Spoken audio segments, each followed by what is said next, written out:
3, 2, 1. Massoif.com est la référence pour vos achats en ligne de bières de microbrasserie d'ici.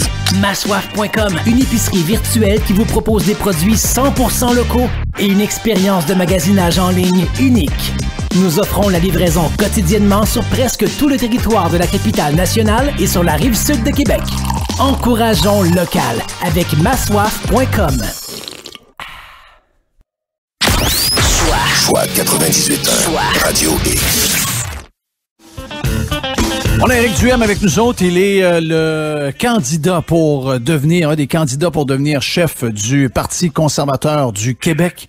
Dans cette époque un peu folle, je pense que beaucoup de Québécois vont chercher à remettre au pas les 125 élus qui sont tous pareils et qui nous protègent pas pantoute de nos droits qu'on pensait fondamentaux. Jamais on a vu nos droits se faire écraser de cette manière-là et c'est même redondant puisque l'urgence sanitaire est renouvelée automatiquement à chaque 2 semaines, si je m'abuse. C'est, regarde, une situation un peu folle dans laquelle on est. On va s'en rappeler en espérant que Éric va s'en souvenir aussi, mais le connaissant, je pense que oui, il va s'en souvenir pas mal.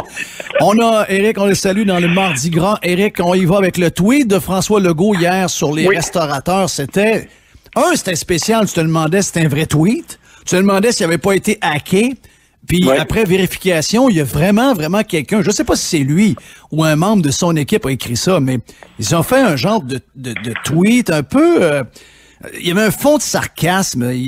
C'était bizarre, là. Ben oui, c'était écrit... Écoute, là, c'était un tweet là, de ce qui se passe à Montréal pour Montréal en lumière, puis que les restaurateurs vont pouvoir vendre de la bouffe. Là. Et son tweet, lui, il a retweeté ça, puis il a ajouté en haut « Encourageons nos restaurateurs ». Oui.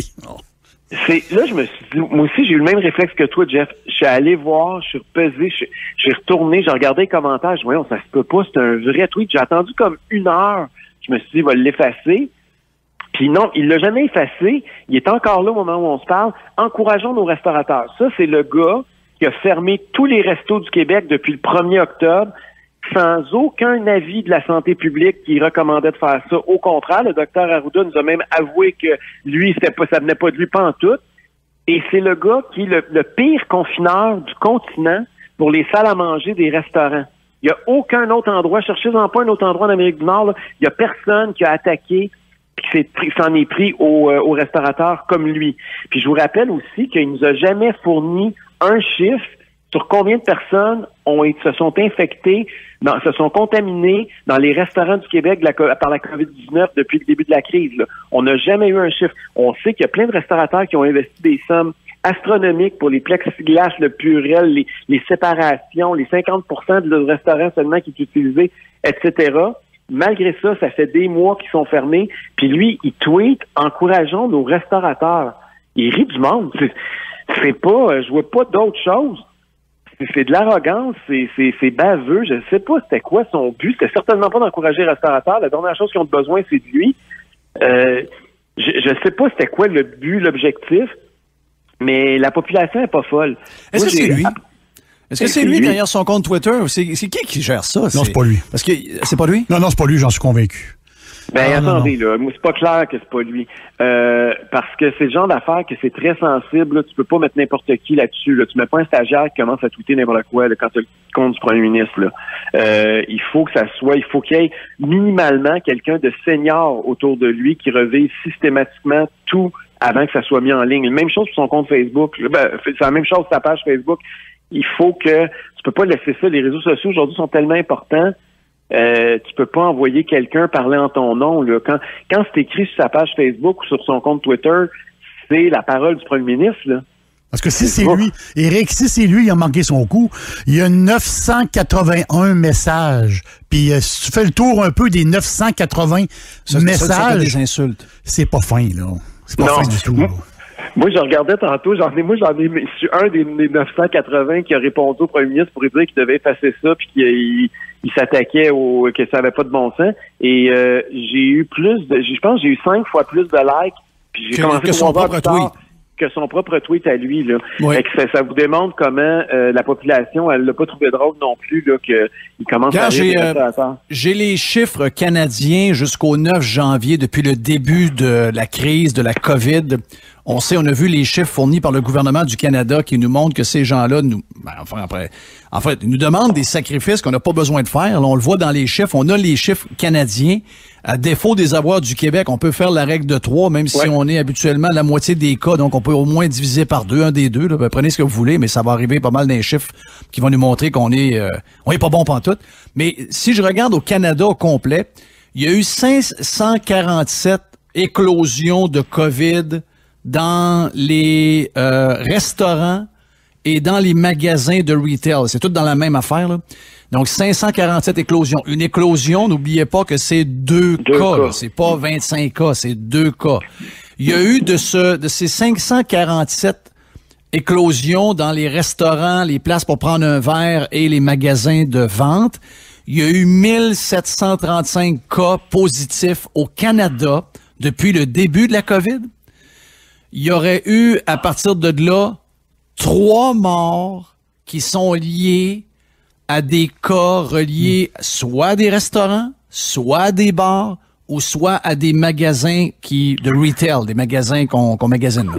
Donc ça, c'est tout ensemble. Donc, les chiffres sont assez clairs, là. Je comprends pas qu'on tolère ça comme société, de se faire jouer de même avec nous autres, de jouer avec les propriétaires, les employés, le monde qui a besoin d'aller prendre un repas quelque part pour se changer les idées. Ouais. Alors que, tu sais, si je veux comparer, Éric, là, dans les maisons pour personnes âgées, il y a eu 3307 éclosions, il y a eu 52 000 cas positifs et tu as eu 10 244 morts, comparativement à 3 morts pour les restos. C'est ça, c'est 0,0 quelque chose. Puis on est en train de tuer une industrie qui est une des plus importantes. Puis les gens de la restauration, je sais pas, on parle des restaurateurs, mais il faut élargir ça, là. C'est tout le monde, c'est une grosse industrie. Il y a beaucoup de monde qui travaille dans un restaurant. Puis c'est souvent, puis en plus, là, tu sais, on va être politiquement correct, là. C'est majoritairement des femmes, c'est souvent des immigrants, c'est des gens à faible revenu. Ben oui. On est en train d'attaquer des gens, là, qui en arrachent déjà. Tout ce qu'on a fait depuis le début, Éric, c'est ça, là. On a attaqué que les plus petits salariés. Les victimes de cette crise-là, c'est les gens qui ont les emplois les plus précaires et à moins gros salaire. Oui, c'est sûr que les politiciens et les fonctionnaires n'ont pas perdu une scène depuis le début de la crise.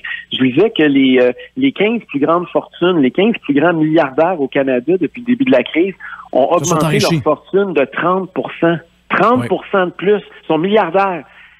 On est en train de concentrer la richesse. On n'arrête pas de parler là, comment que la droite, c'est épouvantable parce qu'on est contre la justice sociale puis la redistribution. Je m'excuse, là, mais le plus gros détournement puis de distribution de la richesse qu'il y a eu, là, c'est celui qui est en train d'être opéré par nos gouvernements depuis le début de la crise sanitaire. Ouais, ça, c'est le discours ambiant. Ça, c'est le discours ambiant. Pour moi, si tu me le demandes, moi, les gens de droite que je connais, de centre-droite, c'est des gens qui sont là pour une certaine justice, pour que tout le monde ait sa part. La grande mesquinerie là-dedans, c'est la gauche, qui sont les gens les plus égoïstes, qui ont toujours protégé la machine pour protéger leur emploi, puis avoir des grosses jobs comme la madame de l'Auto-Québec à 500 000 par année. C'est des gens qui sont là en faisant croire qu'ils s'occupent des démunis, en les laissant geler dans une toilette bleue. C'est des gens qui font semblant qu'ils s'occupent des gens qui sont dans le besoin pour finalement venir chercher toutes les ressources, puis après ça, ils se partagent entre eux. C'est un discours qui est faux, c'est un discours qui est fake, et au contraire, les gens de centre-droite économique ont beaucoup plus à cœur la famille moyenne, le travailleur à petit salaire, etc. Et ça a été un discours qui a été, encore une fois, fucké par les médias, fucké par la gauche, qui réussit toujours à prendre une fausseté et en faire une vérité. C'est le même depuis toujours. Je l'ai écrit la semaine passée sur les réseaux sociaux, là, mais je veux te partager ça aussi. Moi, depuis le début de la crise, je reçois presque à toutes les semaines des artistes qui m'écrivent, des gens qui sont dans le domaine culturel. Oui, j'ai vu ton normalement des alliés, mais il y en a plein qui sont en train de dire ça n'a pas de bon sens, puis t'es le seul qui parle pour nous. Parce que ces gens-là aussi, pensez-y, peu importe, oubliez le débat sur les subventions, ça c'est un autre débat, puis vous savez ce qu'on en pense, là. Mais ces gens-là, on les empêche de travailler depuis 1 an, puis ça va peut-être durer encore 6 mois, une autre année, là. Et ils n'ont pas de revenus. C'est pas nécessairement tout le monde c'est pas tous des gros artistes là, qui gagnent des millions que vous voyez à TV tous les soirs. Là. On parle des gens là, qui travaillent là, dans un petit souvent théâtre. des chansonniers dans un bar, des patentes de même. Là. Des techniciens, tout ça. Là. Des techniciens, des techniciens pleins. C'est des gens là qu'on a complètement oubliés depuis le début de la crise. Là, c'est des milliers de travailleurs dans toutes les régions du Québec qui ont plus de gagne-pain. Puis tu sais, c'est bien beau de dire t'es sur le chômage, puis ils essaient d'étirer ça, mais à un moment donné, là, ton loyer, il est pas moins cher, puis ton compte d'hydro, il est pas moins cher. Au contraire, même ils en ont profité de passer une augmentation pendant la crise. Tes factures continuent à s'empiler, tu t'endettes, puis tu vas ressortir de là quand. Puis là, réorienter ta carrière, OK, mais tu t'en vas où, là? Parce que là, le chômage n'arrête pas de monter. C'est pas des situations faciles. Puis on n'entend pas beaucoup ce discours-là. Puis j'implore les artistes. Puis le problème qu'il y a, c'est que les artistes qu'on aime, qu'on connaît, ils sortent pas parce qu'eux sont avantagés. Mais ils sont nourris par la machine, donc ils ont peur. C'est comme autres veulent pas parler. C'est comme cette semaine, j'ai eu une discussion avec 2 policiers qui se connaissent pas, là. Puis, tu sais, je dis, mais ça n'a pas de bon sens. Tu sais, moi, je regarde le rôle des policiers. J'ai toujours été défenseur des policiers, mais là, je regarde ça aller depuis quelque temps. Je me dis, mais voyons, les gens qu'on a défendus, qui sont là pour nous sécuriser, nous défendre, sont maintenant à la solde de la machine qui demande de prendre du monde ordinaire puis de leur donner des tickets, toutes sortes d'affaires. Vous voyez, s'ils se voient, puis ils sont pas supposés, les couvre-feux, etc., mettez-en. Et là, les 2 policiers me disent, puis tu sais, c'est des gars qui se connaissent pas. Ils disent, on est tous à bout, on est en sacrement, on haït ça, on voudrait faire autre chose, pas à peu près. Je comprends, les gars ont des maisons, ils ont des enfants à l'école privée, le blond veut aller dans le sud quand ça va rouvrir, etc. Ils ont leurs affaires à payer. Mais ils veulent pas parler parce qu'ils me disent, on a peur d'être dépeint comme le policier de Laval qui a été tout de suite étiqueté comme un covidio puis un complotiste. Donc, ils ont fermé notre boîte. Oui, ils ferment le gueule, puis ça continue comme ça. Puis regarde, là, les médecins, ce qui s'est passé hier avec le Doc Lacroix, c'est la même chose aussi. Là, il est rendu qu'il fait face à 11 infractions disciplinaires, une plainte, je vous rappelle, d'un ancien candidat de Québec solidaire. Là, ils veulent... Très, très proche de Sortons des poubelles. Oui, tout très proche de toute cette gang-là. Et là, ces gens-là, on nous dit que c'est scientifique. C'est pas scientifique, là, croyez pas ça 2 secondes. C'est ultra politique, cette affaire-là. Là. Puis leur but, c'est pas juste de faire fermer la gueule au Doc Lacroix, c'est de faire peur aux milliers de médecins partout au Québec, là, pour pas qu'il y en ait un autre qui sorte du lot, là. Ben, celui de la Gaspésie, il s'est fait fermer la boîte aussi. C'est ça. Fait que, puis moi, je te l'ai dit, quand j'ai organisé ma manif le 23 août, j'ai parlé à une dizaine, pas 10 médecins. Puis ils me disaient tout, Éric, on est d'accord avec toi, mais si je vais là, c'est la fin de ma carrière. Le seul qu'on a trouvé pour mettre sur le podium, pour parler avec nous autres, c'est un gars qui était à la retraite parce que les autres, le Collège des médecins, puis de pogne dessus. Je veux dire, on vit dans un monde où c'est peut-être l'élément le pire, là. Au-delà des finances publiques, puis au-delà de même notre morale, puis de tous les problèmes qu'on vit à l'heure actuelle, un des vrais problèmes qui va sortir de là, c'est l'état de censure qui est en train d'imposer le gouvernement dans la société québécoise. Et moi, ce bout-là m'inquiète, puis on le voit, c'est pas juste québécois, c'est même mondial. On a vu ce qui s'est passé avec Facebook la semaine passée, là. Mais cette censure-là dans une société, là, c'est la fin de la démocratie. Quand tu acceptes que ceux qui pensent pas comme toi se faire fermer à la gueule, ça ne fonctionne pas. Tu sais, au début de la crise, là, Amir Kadir, il est sorti puis il était pour les masques. Il allait contre le docteur Arruda, il allait contre la santé publique. Moi, je suis pas un fan d'Amir Kadir, j'espère qu'il n'y a pas personne qui doute de ça, là. Mais il avait le droit de parler, puis j'ai défendu son droit à la dissidence. Il avait le droit de dire ce qu'il pense, lui, sa femme. Puis finalement, le docteur Arruda revirait de bord. Fait que ça n'a pas été fou que ça, ce qu'il disait. Pourquoi que le doc Lacroix, ça serait pas la même chose? Pourquoi que dans 2-3 mois, le doc Arruda, il pourrait pas dire, finalement, le doc Lacroix avait raison? C'est ça, la science.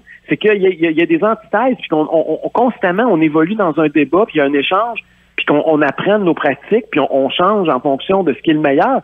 Là, on vit dans un état où c'est croix ou meurt. On peut pas continuer comme ça, là. Non, on peut pas.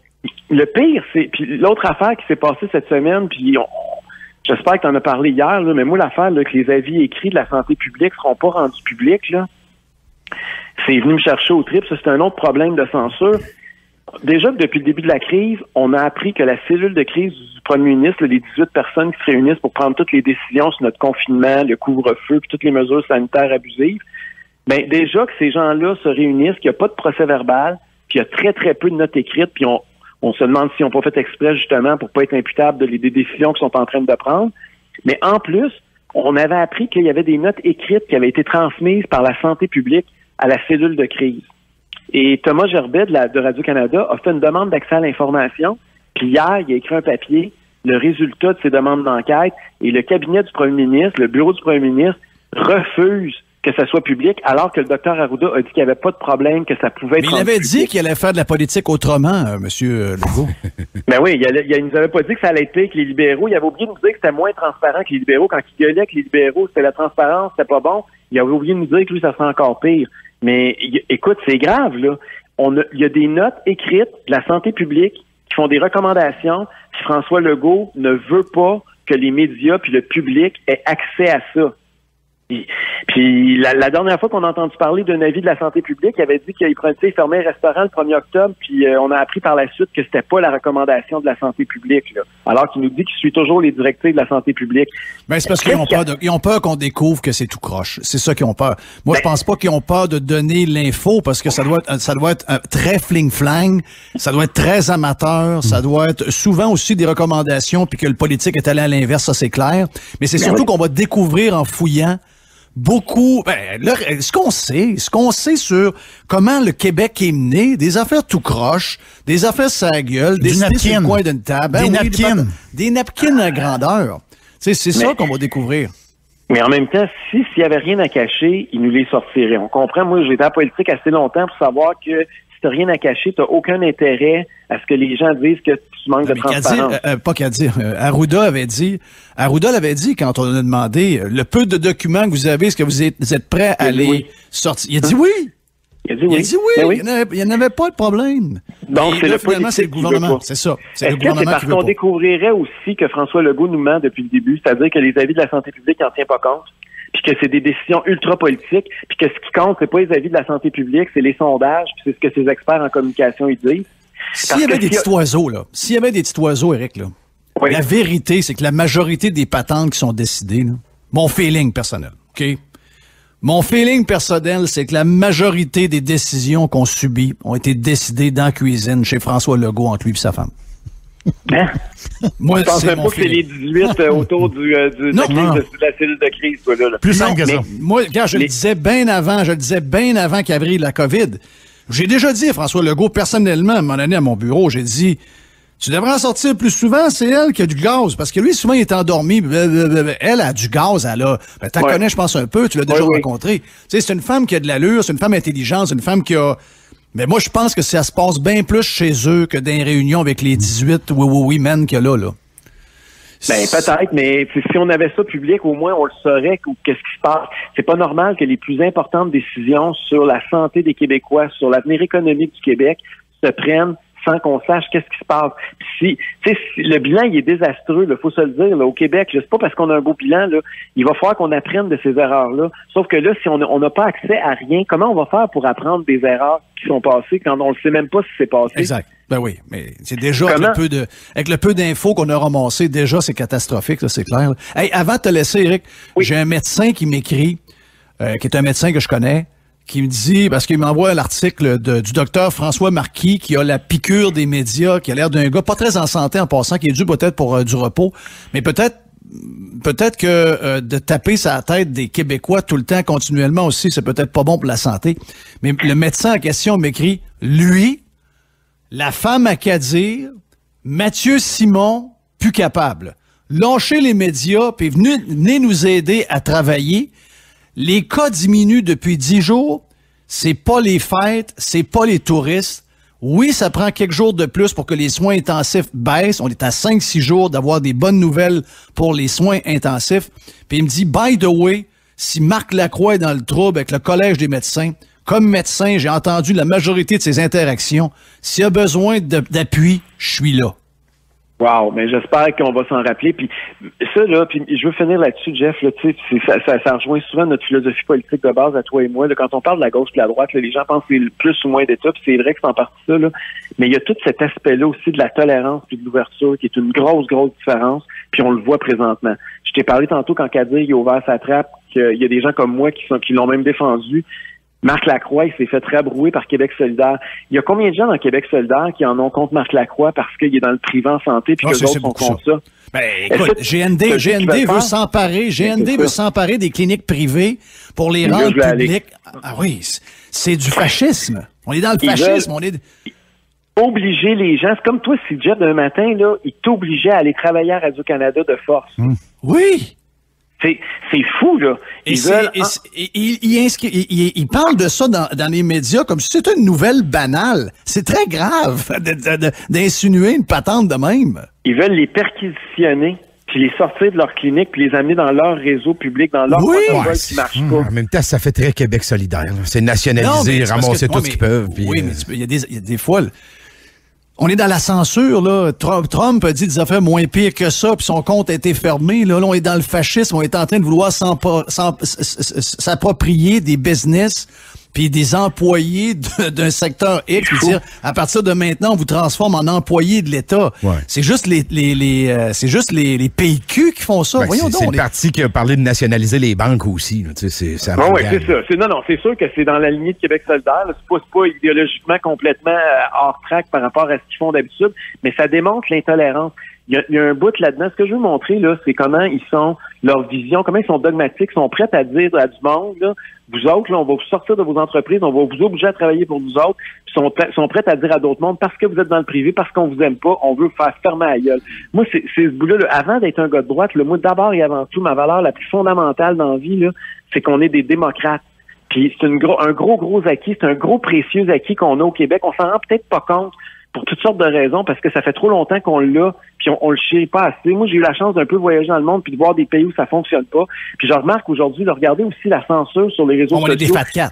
Oui, mais c'est ça. Regardez les endroits dans le monde où présentement les s'inquiètent le plus de la censure sur les réseaux sociaux. La Pologne est en train de voter. C'est la Pologne. C'est la Pologne, parce que les autres, ils l'ont vécu il y a pas longtemps. Ils ont été communistes jusqu'à il n'y a pas longtemps. Là. Ils s'en souviennent, il y a encore leurs grands-parents qui ont souffert de ne pas pouvoir parler, d'avoir des médias d'État qui les brainwashaient, d'avoir du monde qui est en prison parce qu'ils ne pensaient pas comme le régime. Ces gens-là, ils voient le danger. Là. Nous autres, j'ai l'impression qu'on ne le voit pas. Là. Merci, Éric. On aurait pu faire encore une heure, mais on sort pas jeudi. Éric Duhem, le candidat pour devenir chef du Parti conservateur du Québec. Toujours un plaisir de te parler, mon ami Éric. Jeff Fillion.